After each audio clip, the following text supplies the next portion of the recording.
Look what we have here today. We have something new from Tovsto. That's Tovsto, and the name of this quad is the Falcon 210. I love little 5-inch racers, mainly because they have the same power system on here as you would have on something like a 250. So we have that great power to weight ratio, tons of punch out and lift. 30 amp ESCs on here, 2204 motors, beginning with 3S. This is mainly for beginners to intermediate, so if you're just getting into it and you want an RTF with a controller and pretty much race spec stuff on here, this one's good to go. It has a pretty hardcore looking mount in the front with a piece of aluminum plate covering up the LED in the front and a tiltable camera. I believe it was a 540 TVL, so it's not quite 600 TVL camera on here, but it has a super cool VTX, which is switchable from 25 milliwatt to 200 milliwatt. A lot of these go from 25 to 600, and now they're starting to listen to some of the racers and they're putting us in 200, which is great. Some of them switch from 25, 200 to 600, but 600 tends to drown other people out. If you have someone else racing right next to you and they're flying on 25 milliwatt, you're gonna drown right over top of their video and block their signal.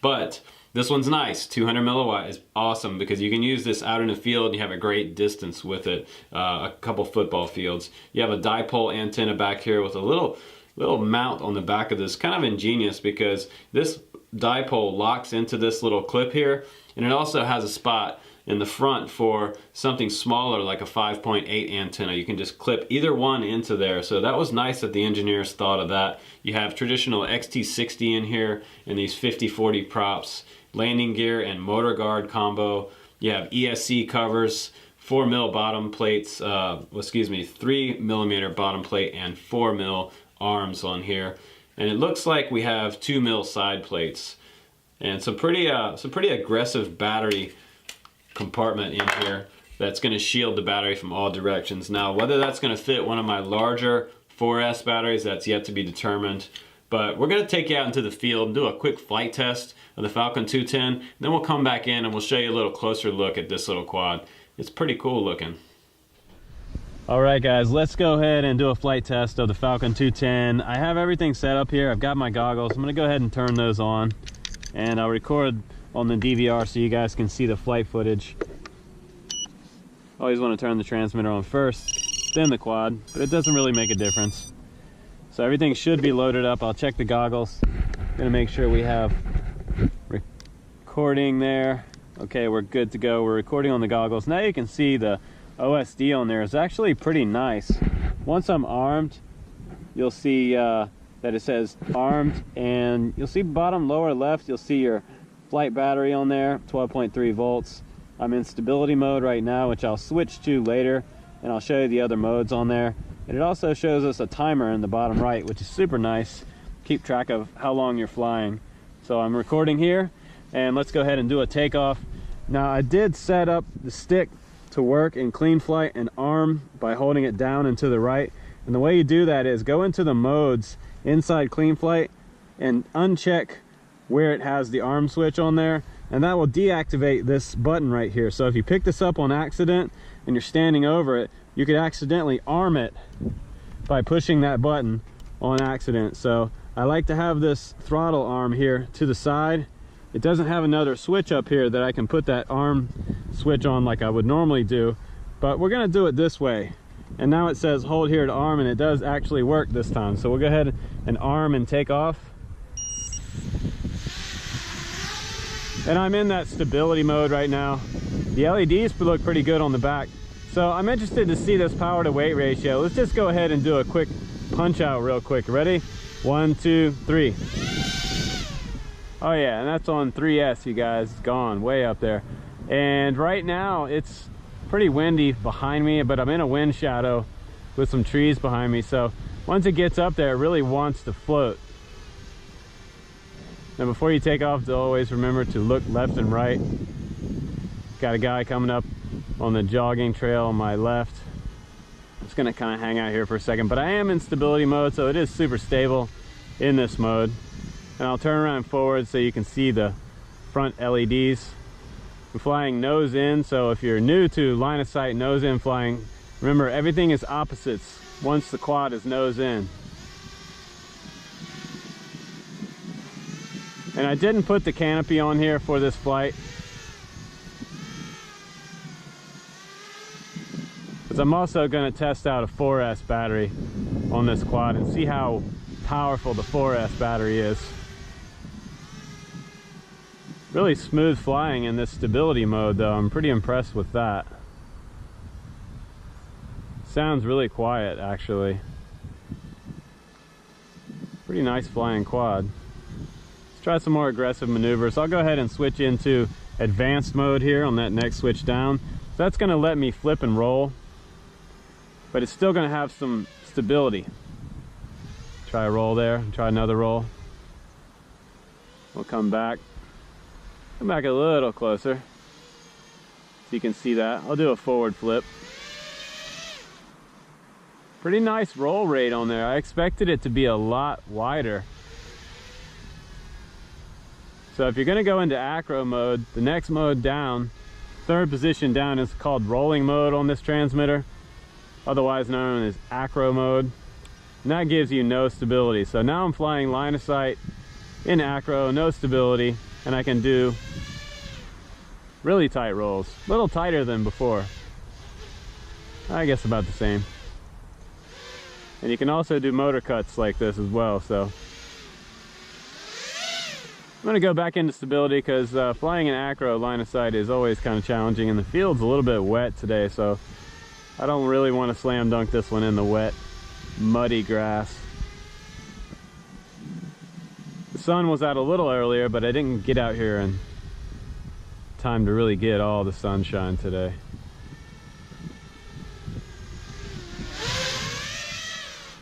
It really will rip if you wanted to.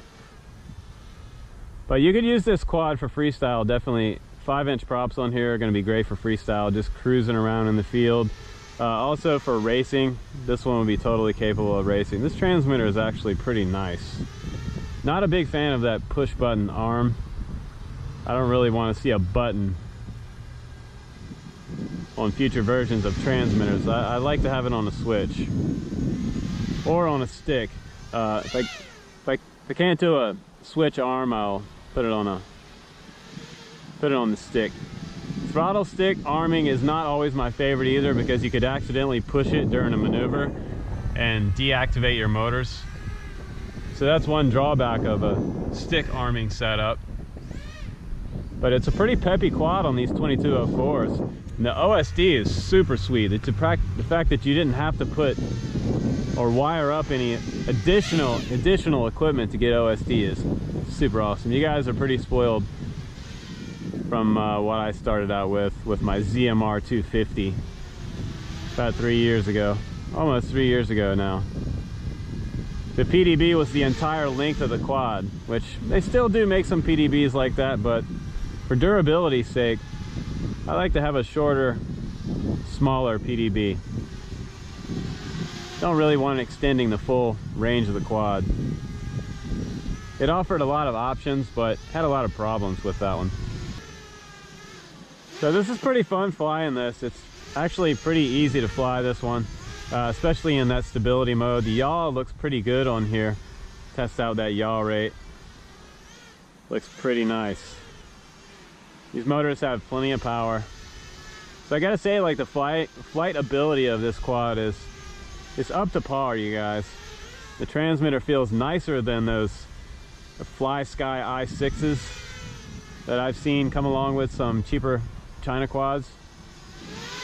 And I actually like these silicone covers. You can take those off. Some people prefer not to fly without them, but kind of like them. It makes the stick grippy, kind of soft silicone rubber. Boom, a little bit of quick turns with this quad. And the rates are pretty high, just even for this stability mode, you guys. So I'm pretty low on battery right now. I don't want to go too much lower because we might damage this battery. So I want to come in and land before the battery gets super low. You don't want to damage your battery by flying it down below 10 volts for sure. It's a 3S. And we'll go ahead and come down and land on the landing pad. We do get a beep alarm on there. That's nice that it's showing you that. X marks the spot. Okay, so it's still beeping, let me know that my battery's critically low. I'll go ahead and unplug that, and now let's go ahead and go back into the studio and take a closer look at the frame and the setup and the components on the Falcon 210. Alright guys, welcome back to the workshop. Now we're on the bench with this Tovsto, how the hell do you say that? T-O-V-S-T-O, Tovsto. You can check out more information on these guys on tovsto.com, or you can check out GearBest link down below if you want to find out more about the specs and see some more nice pictures of this quad. It really is a cool looking quad. And the transmitter is decently nice, kind of confusing to me because they had this bar on the bottom, but it makes a nice kickstand. Normally they do this bar on top for a carrying handle, so don't get this confused and fly it upside down with your sticks in the wrong sides. But the quad itself, that's what we want to talk about right now. It looks a lot like the Walkera style quad. It sort of looks like a mini tank, has that removable canopy on top. Very traditional for Walkera style quads, but this might be Tovsto's own version. Such a hard word to say, Tovsto. And it does look like it's going to be decently durable in the field with these 4mm arms on here, and you have motor guards, which is super nice because coming in for a landing, I've totally smashed motors. Even some of my most expensive Luminaire motors I've totally trashed. Nicest thing is that this rig in the front, this looks really durable. Just going to go ahead and remove this canopy for you, and that pops off. It has two grommets on the bottom back here that just pop off these stems. Very reminiscent of a single rotor heli. And you got your XT60 here in the very back, and when you put the battery in, that battery cable is going to hang out up top here, and it's going to come around and plug in like that. And like I was showing you guys earlier, let's look at the rear. It has this really cool clip on the back that holds the dipole in, and then as you can see right above that hole, there's a spot for a 5.8 circular polarized antenna. So that's pretty sweet and pretty smart on the engineer's side of things. Looking at it from the side, you have this side plate, looks like it would be easily replaceable.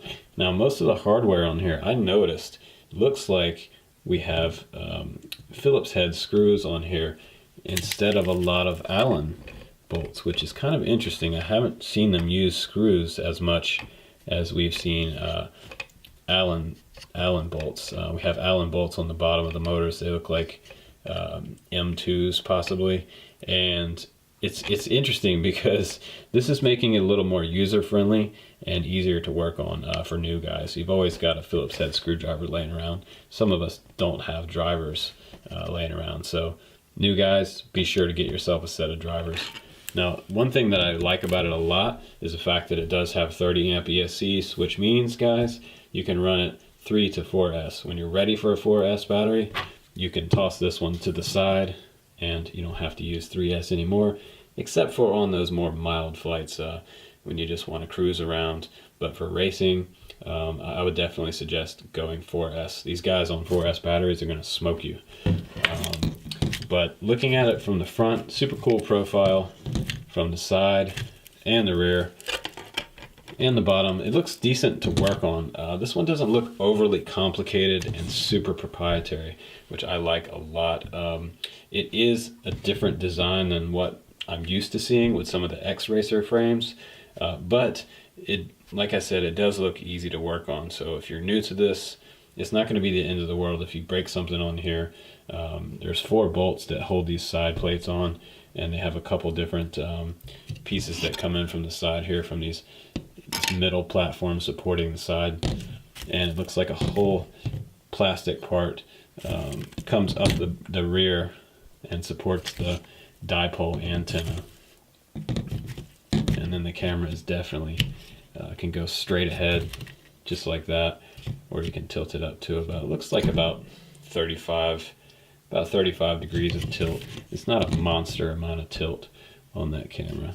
Not quite like what we've seen with the X-Jaguar and other cameras that almost went straight up. It was an amazing amount of tilt on some of the ones I've seen coming in. They definitely know we like camera tilt these days. But what's one thing that I've got to show you this controller. Now, one thing that's interesting about this controller, and I haven't seen this before on some of the other quads out there, I'm just going to go ahead and strap this battery in, and I want you guys to see this.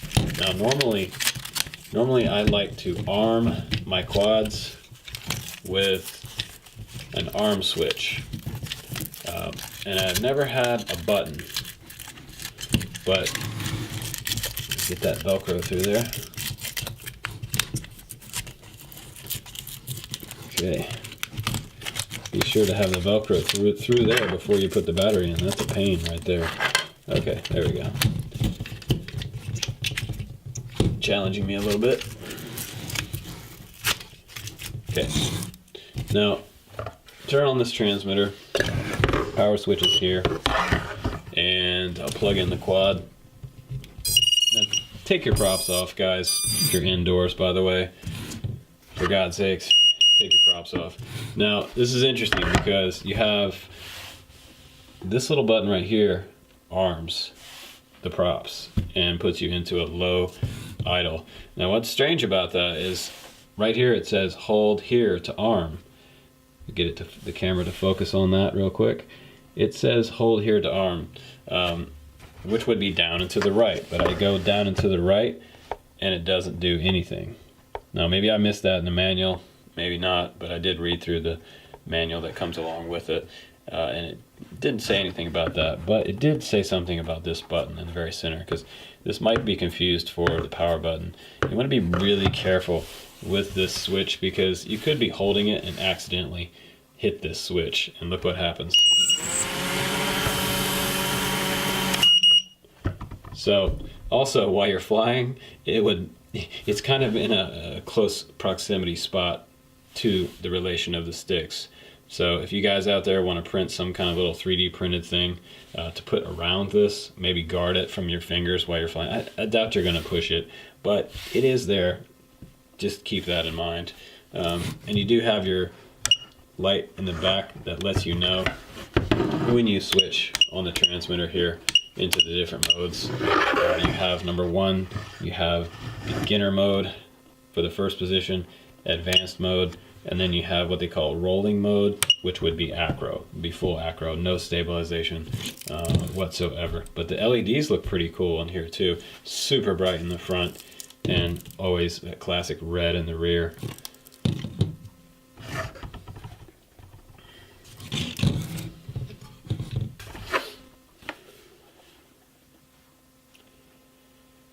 Now I'm going to check out the failsafe on the bench. Let's see what they had the failsafe set to. I'm going to go ahead and arm the motors and then turn the transmitter off.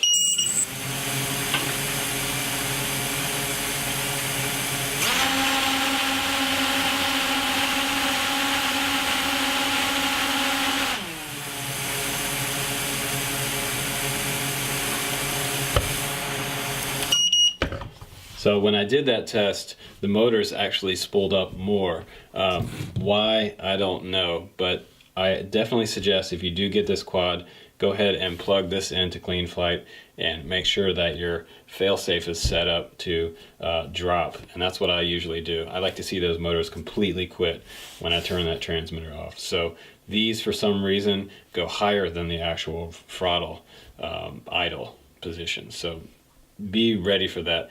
You could have a flyaway if you don't have your failsafe set up. So very, very important for you to go out and do your first flights that you have your failsafe set up. Now you're looking at the accessories that come along with it. They do give you a nice screwdriver with a reinforced tip on here, and you get the US style plug. I didn't get the EU version this time, thank goodness. I don't have to use that converter that I usually show you guys. This B3 compact charger is pretty decent, pretty bulky. It does charge 2 to 3 cell batteries. I'm not sure I'd charge one or anything over 3S on there. Don't try to charge a 4S battery on there because it's not going to work. You only have 2 ports on the bottom of here. You have this 2S port here and the 3S port. This is a balanced lead charger, so you won't be able to plug in the XT60 on there like traditional chargers. But you also get a little toolkit here with a wrench for tightening down your motor nuts on top of your props, and you get a little tiny Allen wrench in there as well. But pretty nice little kit. It also does include a quick start guide here that has pretty decent English instructions, and you want to read about this little controller before you start flying this one, and how to unlock the motors, because I was confused about the label on the transmitter, and trying to get it to arm, because honestly I looked at this little icon right here and it says lock unlock, and I had no idea what that was until I pressed it on the bench. So props on, indoors, make sure your props are off. You also have your channel frequencies and your dip switch positions here. They're all labeled in this manual for 200 milliwatt and 25 milliwatt. It has information in here about your OSD as well. But this quad seems to have a little bit of everything. I would like to see beta flight on this quad, but it might be flashable with beta flight if you want to do that later. But SP Racing F3 is a good flight controller. I've had good luck with those this year. So additionally, lastly, you get some variety of stickers in here with this kit. You get white, yellow, and orange, close to a red. You can put down the side of your canopy, jazz it up a little more. But let's go ahead and talk about my final thoughts and opinions on this setup from Tovsto. Alright guys, final opinion time for the Falcon 210. Let's go ahead and give it a quick star rating. I'm going to say 4.0 on this one, and for a couple reasons which I'll share with you. But first, let's talk about the cool stuff about this quad. It's already built, don't have to build anything. Is it for me? No, it's probably for beginner to intermediate, and that is awesome. If you're a new guy looking for something and you don't want to spend a ton of money, you don't want to buy a $500 RTF, this one flies pretty aggressive for what it is. Those 2204 motors with 30 amp ESCs on there, cha-ching, very, very cool, because you can run 3 to 4S. Now, one thing I did notice when I put my 4S battery in there to test it out on that, I could not get the canopy on. It fits this smaller, the 1300, this is a 3S 1300, and this Luminaire graphene battery, this is a 4S. It does fit in there without the canopy, but if you put the canopy on, I just couldn't get the canopy on. So that's a no-go for the 4S, but you can still fly it on 4S, just not with the canopy. And I believe the canopy provides a little more protection for the battery, but not a huge deal. And you have your your battery cable hanging out back here. I'll probably tuck my charge lead down in the bottom there. But everything looks nice and snug on this. I like the design. Everything is also shielded with some industrial plastic. Your ESCs are shielded. The ESCs definitely look like they're going to do their job. Now also you have a metal plate here in the front, which is super cool for banging into hard stuff. It looks like it's going to be durable from just about every side of this. Now the only pitfalls that I can see about this are maybe the 540 TVL camera. I'd like to see a 600 to 700 TVL camera on there, and I would also like to see some maybe some thicker sidewalls on here, maybe 2.5 to 2.6. And on the very bottom, these feet look like they might break eventually with some hard landings on some hard surfaces. So definitely be on the lookout for these. They look like they might possibly break. They do flex though, so that's a good thing. Now from the very back, this only makes me a little bit nervous down here because of the way this sticks out on the back. Normally I like to have a little more control of my VTX where I want to put it, but this is not going to be able to be moved anywhere. This is going to be a fixed position VTX on here. But pretty easy to work with. Overall, it was easy to work on the props, take the props on and off, and it looks like it's going to be pretty easy to repair, especially for new guys. You don't have all those drivers yet. You can get this thing apart just using a screwdriver, which is pretty cool. And it comes with a screwdriver, and it also comes with an Allen wrench where you could take these motors off if you needed to replace a motor. So looks like everything on here is easy to replace and pretty easy to fly. So I would consider this if you're looking for something that's going to be kind of cool looking, functional, has top spec race stuff on here, and it has OSD. That is also a huge bonus. OSD on here is huge. You're not going to kill your batteries because you're going to fly them down to this lowest volt, 11.1 volt, and then you're going to land. So definitely a cool quad to consider. So thanks again for watching this review, guys. I'm Justin Davis, and I will see you on the next one.